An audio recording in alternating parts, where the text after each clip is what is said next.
রেমালের প্রভাবে বর্তমানে রাজ্যে বিদ্যুৎ পরিষেবা একেবারেই তলানিতে গেছে বলে অভিযোগ। ত্রিপুরা সদর জেলা কংগ্রেস কমিটির উদ্যোগে এক বিক্ষোভ কর্মসূচি অনুষ্ঠিত হয় আগরতলায়।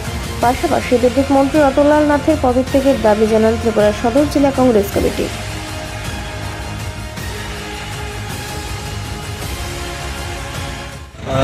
ঘূর্ণিঝড় রেমালের তাণ্ডবে পশ্চিমবঙ্গের উপকূল এলাকা এবং বাংলাদেশের উপকূল এলাকা ইতিমধ্যেই বিপর্যস্ত।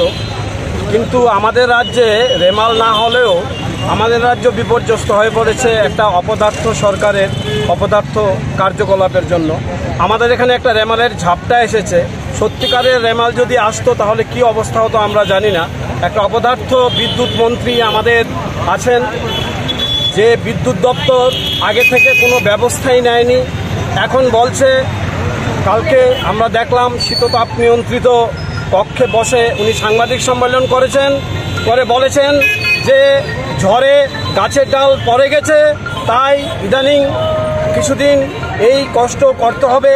এই বিদ্যুৎ পরিষেবা শুরু হতে আরও কিছুদিন লাগবে। ঝড়ে যদি ডালপালা না পড়ে, ঝড়ে কি মাছের পোনা পড়বে? ঝড়ে তো ডালপালাই পড়বে। তো ঝড়ে ডালপালা পড়বে, তার ব্যবস্থা নেওয়ার জন্যই তো ইমার্জেন্সি টিম রাখতে হবে। সেই ইমার্জেন্সি টিম কোথায়? আমরা সেটা দেখতে পাচ্ছি না। কিছুদিন পর পর বিদ্যুতের বিল বাড়ানো হয়, বিদ্যুতের শুল্ক বাড়ানো হয়। কেন সেটা বাড়ানো হয়? কারণ ভালো পরিষেবা দেওয়ার জন্য।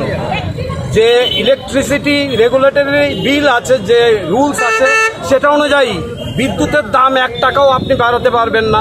শুধু এটা পরিষেবা ভালো করার জন্য দাম বাড়াতে পারবে। সেই পরিষেবা ভালো করার জন্য যদি দাম বাড়িয়ে থাকে, কোথায় সে পরিষেবা? আমরা কি দেখতে পাচ্ছি? আজকে সারা রাজ্য অন্ধকারময়। সারা রাজ্যে, গোটা রাজ্য জুড়ে অন্ধকার একটা কায়েম করে নিয়েছে। এখানে প্রাকৃতিক কাজের জন্য যে জল, সেটা পর্যন্ত তুলতে পারছে না। স্নান, খাওয়া সব বন্ধ হয়ে রয়েছে। মোবাইল, ইন্টারনেট বন্ধ হয়ে রয়েছে। সমস্ত কিছু বন্ধ হয়ে রয়েছে। অন্ধকার গোটা গ্রাম ত্রিপুরা, এমনকি শহরেও আপনারা দেখছেন বিভিন্ন এলাকা, বিভিন্ন জায়গায় কারেন্ট নেই, কোনো বিদ্যুৎ নেই। বিদ্যুতের অভাবে জল তুলতে পারছেন না মানুষ, কাজ করতে পারছেন না মানুষ, ইন্টারনেট চলছে না। মনে হচ্ছে এক অন্ধকার যুগে আমরা এসে দাঁড়িয়েছি। এ কেমন অপদার্থ বিদ্যুৎ মন্ত্রী! এই বিদ্যুৎ মন্ত্রী যখন শিক্ষামন্ত্রী ছিলেন, তখন শিক্ষাটাকে 12টা বাজিয়েছেন। তিনি অক্সিজেনের সায়েন্টিফিক নেম O2 না বলে 02 বলতেন, কারণ ওকে জিরোর মতো লাগে। এটা তার ব্যাপার। কিন্তু শিক্ষা ব্যবস্থাটাকে 12টা বাজিয়ে গেছেন।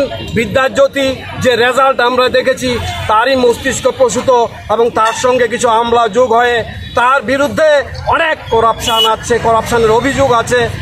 পাশাপাশি এবার আমরা দেখলাম উনি বিদ্যুৎ মন্ত্রী হয়ে সম্পূর্ণ ব্যর্থ একজন মন্ত্রী। কোনো কিছুই সামলাতে পারছেন না। দুদিন পরে পরে তিনি শুধু বলছেন যে কিছু ঠিক করে নেবেন, সব কিছু ঠিক করে নেবেন। আমরা জানতে চাই, কবে উনি পদত্যাগ করবেন? কবে আমাদের রাজ্য এই শনির গ্রাস থেকে মুক্ত হবে? আমরা প্রদেশ কংগ্রেসের তরফ থেকে, প্রদেশ কংগ্রেসের প্রতিটি শাখা সংগঠনের তরফ থেকে দাবি করছি, আজকের মধ্যেই উনি পদত্যাগ করুক, নতুবা আমরা এক বৃহত্তর আন্দোলনে যাব। একটা ভালো মেসেজ দিন, কারণ আপনি ইতিমধ্যেই সবার কাছে একজন অপদার্থ, এমনকি আমাদের নেতৃত্ব বলেছেন একজন সাইকো নেতা, সাইকো মন্ত্রী হিসাবে আপনি চিহ্নিত হয়ে গেছেন। আপনি জিপ গাড়ির পেছনে দাঁড়িয়ে নাচতে পারেন, বাইকের পেছনে দাঁড়িয়ে নাচতে পারেন, অথচ বিদ্যুৎ মন্ত্রী হিসাবে কি করণীয় সেটা আপনি কিছু করতে পারেন না। তার জন্য আমরা চাইছি অবিলম্বে বিদ্যুৎ পরিষেবা ভালো হোক। রাজ্যের মুখ্যমন্ত্রীর কাছেও আবেদন করছি, যিনি নাকি ইদানিং ব্যস্ত তার দলের প্রচারে বাইরে ঘরে।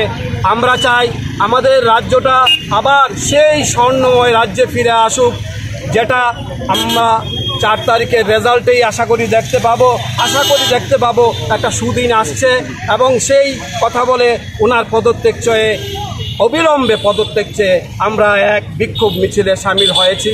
আশা করি রাজ্যের সমস্ত জনগণ আমাদের সমর্থন জানাবেন এবং আমাদের সঙ্গ দেবেন।